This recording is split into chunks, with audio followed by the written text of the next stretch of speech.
Hello and welcome to code with RSV. आज की वीडियो में हम लीड कोड की problem number 141 link list cycle को सॉल्व करेंगे। हम देखेंगे कि इस प्रॉब्लम को हम कैसे अप्रोच कर सकते हैं और C# में इसका सॉल्यूशन हम कैसे इंप्लीमेंट कर सकते हैं। तो चलिए सबसे पहले इसकी प्रॉब्लम स्टेटमेंट देखते हैं। इस प्रॉब्लम में हमें एक हेड नोड दे रखी होती है एक लिंक लिस्ट की, और हमें डिटरमाइन करना होता है कि लिंक लिस्ट के अंदर एक साइकिल है कि नहीं। तो लिंक लिस्ट में साइकिल होने का मतलब क्या है? अगर लिंक लिस्ट में एक साइकिल है तो कोई ना कोई नोड ऐसी होगी जो रिपीट करके हमें वापस मिल रही होगी। बेसिकली लिंक लिस्ट में एक से दूसरे पे इस तरीके से मूव करते हैं लिंकिंग के थ्रू। किसी पॉइंट पे ऐसा हो रहा होगा कि एक एलिमेंट वापस एक पुराने नोड को पॉइंट कर रहा होगा, यानी कि साइकिल बन रही होगी। आप अगर इसको आइटरेट करते जाएंगे तो अब नेक्स्ट यहीं घूमते रहेंगे, आपकी लिंक लिस्ट कभी एंड नहीं होगी। तो अगर इसको मैं देखूं कि सॉल्व कैसे कर सकते हैं, तो एक अप्रोच तो यही है कि मैं चेक करूं कि मेरी लिंक लिस्ट एंड हो रही है कि नहीं। बट इसमें ये इशू आता है कि मैं कब तक चेक करूं। मेरी साइकिल यहाँ रिपीट होने लग गई है, मुझे ये कैसे पता चलेगा कि अब मैं चेक करना रोक सकता हूँ और मेरे लिंक लिस्ट में एक साइकिल है। साइकिल का ना होना का केस तो मैं इसमें फाइंड कर सकता हूँ कि नल मिल गया, मैं तुरंत रिटर्न कर दूंगा कि साइकिल नहीं है। बट मैं ये किस पॉइंट पे बोलूँ कि एक साइकिल है इसके अंदर? तो इसके लिए एक पॉसिबल यूज केस है कि मैं एक दूसरा यहाँ पे डेटा स्ट्रक्चर लूँ और हर नोड को उसमें डालता जाऊँ, और इस डेटा स्ट्रक्चर में बाद में मैं सर्च करूँ कि एक्चुअल जो अभी करंट नोड मेरी नेक्स्ट करने पे आई है वो इसमें है कि नहीं। तो ऐसा डेटा स्ट्रक्चर जो मुझे O1 में सर्च और इंसर्शन दे, तो सिंपली मैं यहाँ पे यूज करूंगा एक हैश सेट। तो सिंपली हर टाइम मैं जब नेक्स्ट पे आइटरेट कर रहा हूँ, मैं इसमें चेक करूंगा कि वो एग्जिस्ट करती है या नहीं। अगर एग्जिस्ट करती है तो मेरे को साइकिल मिल गई, मैं उस टाइम पे रिटर्न कर दूंगा कि ट्रू इसमें साइकिल है, और अगर नहीं मिली तो इसमें इंसर्ट करता जाऊंगा। और अगर मेरे को कभी भी साइकिल यहाँ नहीं मिली और नल आ गया तो सिंपली मैं फॉल्स एंड में रिटर्न कर सकता हूँ। तो चलिए इस अप्रोच को पहले कोड में इंप्लीमेंट करके देखते हैं।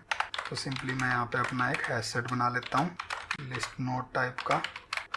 इसमें आप ये चीज ध्यान रखना कि आप hash set list node type का बनाए, ना कि इंटीजर टाइप का। अब दो डिफरेंट नोड में भी सेम वैल्यू हो सकती है, बट लिस्ट नोड जो एक क्लास है वो उसके एड्रेस को पॉइंट करेगी। तो डुप्लीकेट मुझे नोड ढूंढनी है, वैल्यू नहीं। तो उसके लिए मैं लिस्ट नोड को पूरे के पूरे को मेरे सेट में पुश करूंगा, और सिंपली अब आइटरेशन शुरू कर देना है। While head not equal to null if set dot contains head return true। अगर कंटेन करता है यानी कि साइकिल है, और अगर नहीं करता है तो simply set dot add head, और यहाँ पे नेक्स्ट पे सेट कर देना है मुझे head equal to head dot next. और अगर ये पूरा लूप मेरा चल जाता है और मैं कभी भी रिटर्न ट्रू नहीं कर पाया तो सिंपली मैं रिटर्न फॉल्स कर दूंगा, यानी कि मुझे कहीं ना कहीं हेड नल मिल गया था, तभी मैं इस लूप से बाहर आया हूँ। तो ये फॉल्स रिटर्न कर सकता हूँ कि इसमें साइकिल नहीं है। मैं इसको रन करके देखता हूँ। ओके, लगता है मैंने यहाँ पे स्पेलिंग मिस्टेक कर दी है। इसको अगेन रन करके देखते हैं।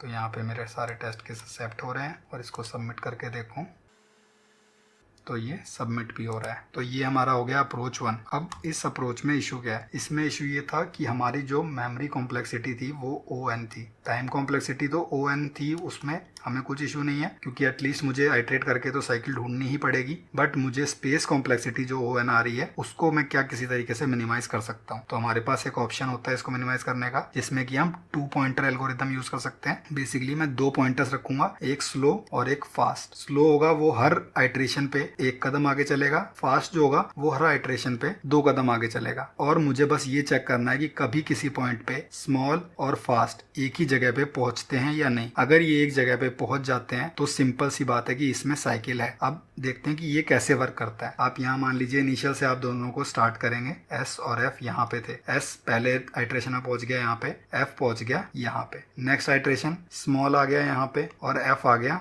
1 2 यहाँ पे। अब इस पॉइंट पे दोनों आगे पीछे हैं। स्मॉल मेरा यहाँ पे है 0 पे, और फास्ट मेरा है 2 पे। अब नेक्स्ट जो स्टेप होगा मेरा, 0 बढ़ेगा 1 कदम आगे, फास्ट बढ़ेगा 2 कदम आगे, यानी दोनों इस जगह पहुंच जाएंगे। तो कभी भी मेरे लिंक लिस्ट में अगर साइकिल है तो जब तक मेरा स्मॉल 1 टाइम उसको पार्स करेगा एंड तक, तब तक मेरा फास्ट वाला रीआइटरेट करके भी उस तक पहुंच चुका होगा, क्योंकि वो डबल स्पीड से चल रहा है और क्योंकि दोनों में 1 का ही गैप है। तो कभी ऐसा नहीं हो सकता कि फास्ट इसके ऊपर से जंप करके निकल जाए। अगर उसमें उन दोनों में 2 का गैप एक टाइम पे होगा तो नेक्स्ट स्टेप में वो दोनों 1 कदम पास आ जाएंगे, और उसके बाद जो नेक्स्ट स्टेप होगा वो दोनों क्लैश करेंगे ही एक जगह पे। फास्ट कभी भी स्मॉल के ऊपर से जंप करके नहीं निकल पा रहा है, और डबल स्पीड से चलने की वजह से वो पूरी साइकिल कंप्लीट करके स्मॉल तक पहुंच जाएगा ON टाइम में ही, जब तक कि मेरा स्मॉल वाला एक साइकिल पार नहीं कर पाएगा। तो इसको सिंपली हम कोड में इंप्लीमेंट करके देखते हैं कि ये कोड में कैसे इंप्लीमेंट हो सकता है।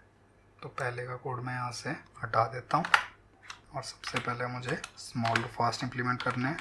तो हेड अगर नल है तो सिंपली मैं कह सकता हूँ कि फॉल्स है। इसको चेक करना इसलिए ज़रूरी है क्योंकि फास्ट वाला 2 कदम आगे बढ़ेगा, तो मैं हेड डॉट नेक्स्ट को फास्ट में स्टोर करने वाला हूँ। अगर हेड ही नल निकला तो मेरे यहाँ पे ऑब्जेक्ट रेफरेंस एक्सेप्शन आ सकती है, तो ये चेक लगाना ज़रूरी है।